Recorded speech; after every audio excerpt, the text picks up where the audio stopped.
Welcome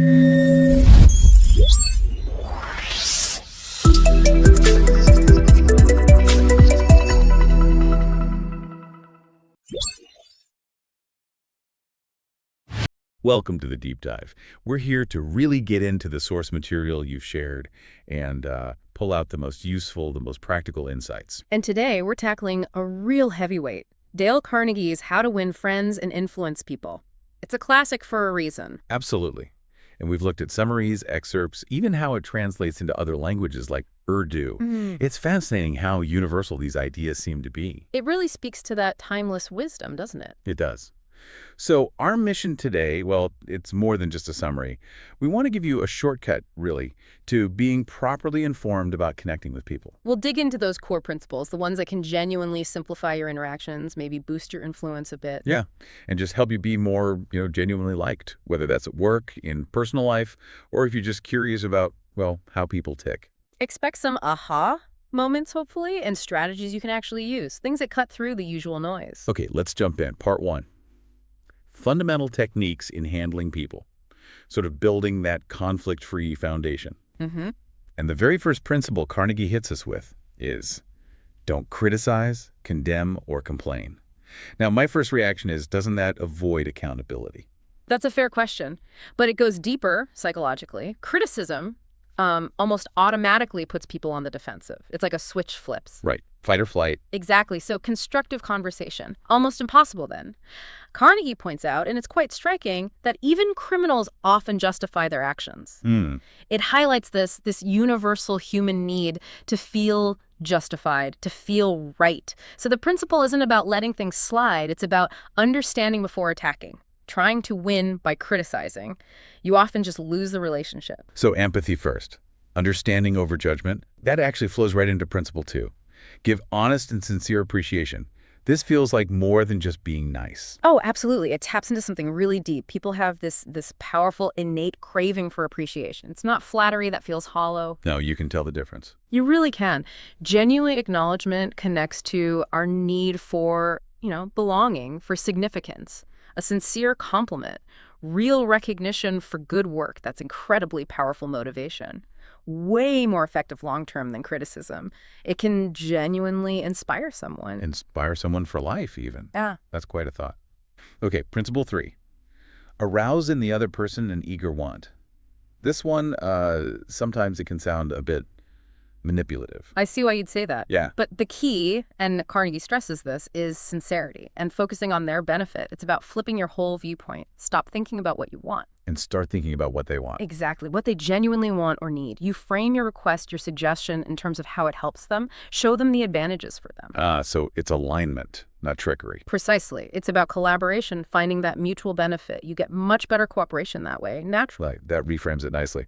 Collaboration, not coercion. Let's move to part 2. 6 ways to make people like you. Cultivating that genuine connection.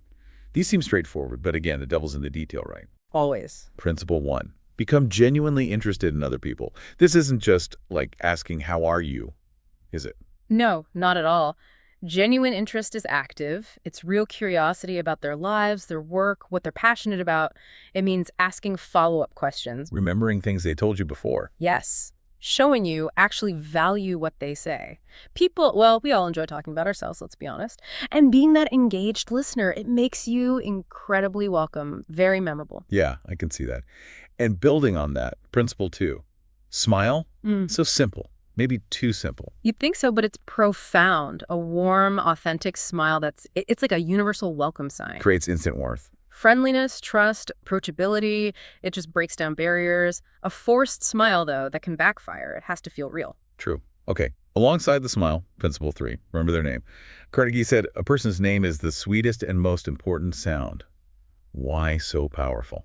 Using someone's name correctly and, reasonably often, it's a fundamental sign of respect that says, I see you as an individual. It makes them feel acknowledged. Exactly. In a busy world, feeling seen, that creates an instant personal connection. It cuts through the noise. Principle 4 then builds on this. Be a good listener. Encourage others to talk about themselves. So more than just not interrupting. Much more, it's active listening, really absorbing it, giving people the space, the encouragement to share their stories, their thoughts. Without jumping in with your own story immediately. Right. It shows you value their perspective, you respect their voice, makes them feel truly heard. That's rare. It really is. Okay, principle 5. Talk in terms of the other person's interests. We've all been stuck listening to someone just go on and on about themselves. Oh, yeah. Exhausting, isn't it? Totally. So to really connect, you shift the focus. Find out what genuinely excites them. Talk about that. It builds rapport almost instantly and keeps the conversation flowing because, well, who doesn't love talking about their passions? Good point. And the last one in this section, principle 6. Make the other person feel important and do it sincerely. We all crave that feeling of importance. We do. And the goal here is genuine validation. Show sincere respect, acknowledge their worth, their insights, their contributions, maybe just a unique quality they have. Not empty flattery again. Definitely not. It's about authentic recognition. When you genuinely make someone feel important, it elevates the whole interaction for both of you. Right. Okay, moving into part 3. Win people to your way of thinking. This is about positive influence, persuasion. And the first principle here is, it's a big one. Often feels wrong. The only way to get the best of an argument is to avoid it. How can that be right? It feels counterintuitive, I know. We're often wired to want to win, to be right. But Carnegie's insight is sharp here. Winning the argument often means losing the person. You win the battle, lose the war kind of thing. Sort of. Even if you're logically correct, proving someone wrong usually just breeds resentment. It doesn't lead to a real resolution. So avoiding the argument isn't weakness. It's focusing on the better long-term outcome, which is usually preserving the relationship and finding common ground. Direct confrontation rarely gets you there. So focus on the relationship, the bigger picture. Okay? Then principle 2. Show respect for the other person's opinions. Never say you're wrong. I think we're all guilty of that sometimes. We probably are. And the moment you say you're wrong, what happens? Defensiveness. Wall goes up. Instantly. Conversation over. Really. Productive dialogue stops. So instead, Carnegie suggests respectfully disagreeing, or, even better, asking thoughtful questions. Questions that might lead them to reconsider their own stance. Guiding, not dictating. Exactly. Open up a dialogue without that immediate friction. Principle 3 really emphasizes speed. If you're wrong, admit it quickly and emphatically. That takes some guts, some humility. It really does. But think about the effect. Admitting a mistake quickly, openly, it completely disarms the other person. It builds huge trust. Yeah, you respect someone who does that. Absolutely. Shows integrity. It turns a potential fight into, believe it or not, a moment of connection. Way more persuasive than digging your heels in. Okay, principle 4. Begin in a friendly way. Seems obvious, but we forget it, right? Especially when we're feeling stressed or we anticipate conflict. But starting with kindness, a genuinely friendly demeanor, it just sets the whole tone. Makes people much more open. creates a positive space from the start. Yeah, a space for collaboration, not a standoff. All right, principle 5. Get the other person saying yes, yes, immediately. This is the secret of Socrates thing. Can you unpack that a little? Sure. The idea is to start with questions where the answer is obviously yes. Simple things you both agree on. Like common ground stuff. Exactly. Maybe you're pitching a project. You start with, look, we both agree efficiency matters, right? Yeah. Yes. And keeping clients happy is key, wouldn't you say? Yes. Each yes builds this little momentum of agreement. Creates a cooperative feeling. Precisely. Builds rapport. Makes them psychologically more inclined to agree when you get to the bigger point later on. It's clever. It is. Principle 6. Let the other person do a great deal of the talking. This links back to being a good listener, doesn't it? Absolutely connects. Instead of trying to dominate, making your points over and over, you consciously create space.